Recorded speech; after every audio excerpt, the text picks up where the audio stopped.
leading the defense in Trump's D.C. prosecution. He spent a lot of time on TV and managed to hit each of the 5 Sunday talk shows on August 6th after the D.C. indictment dropped.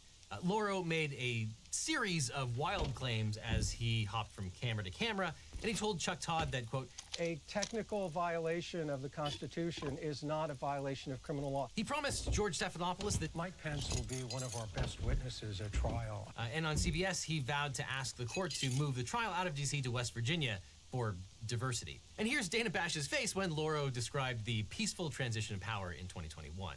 There was a peaceful transition of power.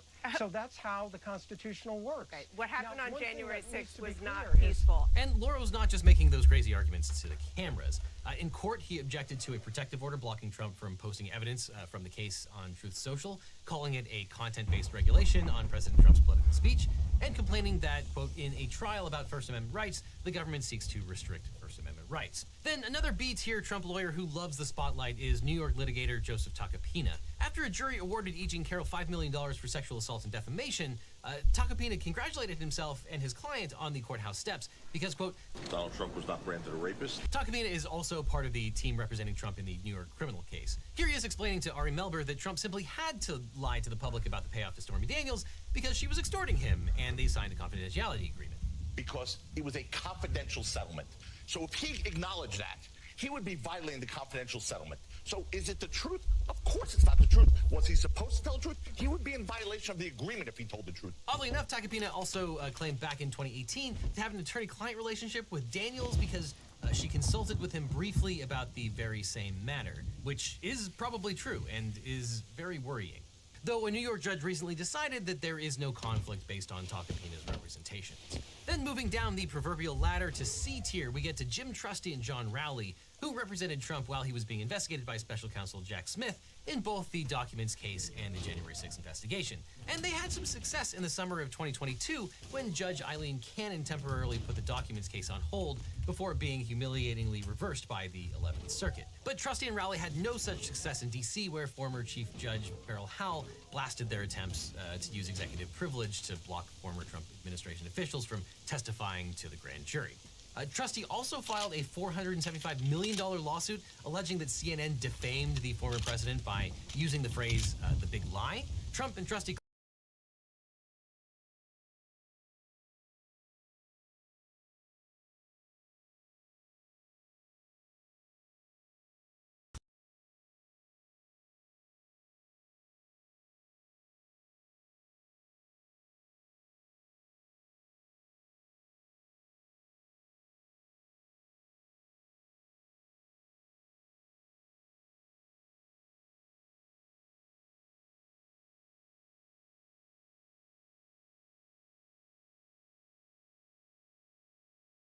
is not defamation.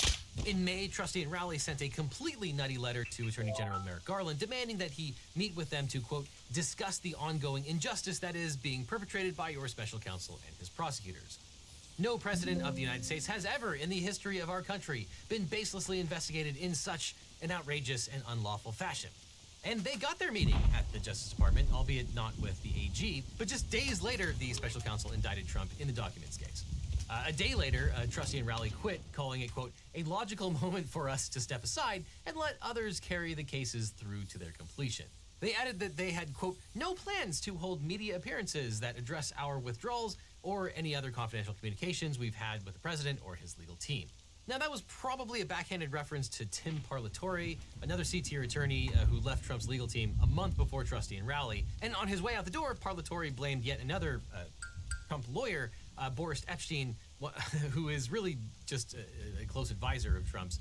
Parlatore told CNN's Paula Reed that Epstein had, quote, who had really done everything he could to try to block us, to prevent us from doing what we could to defend the president, who's not very honest with us or with the client on certain things. But more on Boris in a minute. He's not in the C tier. But it is quite unusual for an attorney to quit and then share details of the client representation on national television, or, you know, at least it used to be. Also nixed from the Trump legal team, although not by choice, is Evan Corcoran, known in the documents indictment as Trump Attorney Number 1. After Trump got a grand jury subpoena, Corcoran negotiated with the Justice Department to turn over all remaining classified documents at Mar-a-Lago. And according to prosecutors, Trump asked Corcoran Quote, what happens if we just don't respond at all or don't play ball with them? And, quote, wouldn't it be better if we just told them we don't have anything here? Just asking questions. After Corcoran told Trump that's really not how subpoenas go, they agreed that the lawyer would fly to Florida and search the pool shed where Trump was storing boxes full of government documents. But of course, before Corcoran arrived, Trump had his Florida co-defendants Walt Nauta and Carlos de Oliveira to bring the boxes upstairs so he could pull out what he wanted to keep, allegedly. And before Corcoran arrived on June 2nd, 2022, Nauta and de Oliveira returned the boxes to the storage locker. Corcoran searched the boxes and found 38 documents with classified markers, which he returned to the FBI on June 3rd, along with a certification promising that no more remained on the property. But while Corcoran prepared that certification, it was actually attorney Christina Bobb who signed it, which is why Corcoran is in the C tier and Bobb is a little bit further down. But of course, that certification was false, as the FBI discovered 2 months later when it turned up with a warrant and discovered more than 100 additional classified documents on the premises, some of them containing sensitive military secrets. But Trump's lies put Corcoran in a position where no lawyer wants to be. Judge Howell ruled that Trump had lied to his counsel, enlisting him in a criminal scheme, and so the crime fraud exception could be used to pierce the attorney-client privilege. Corcoran was forced to testify.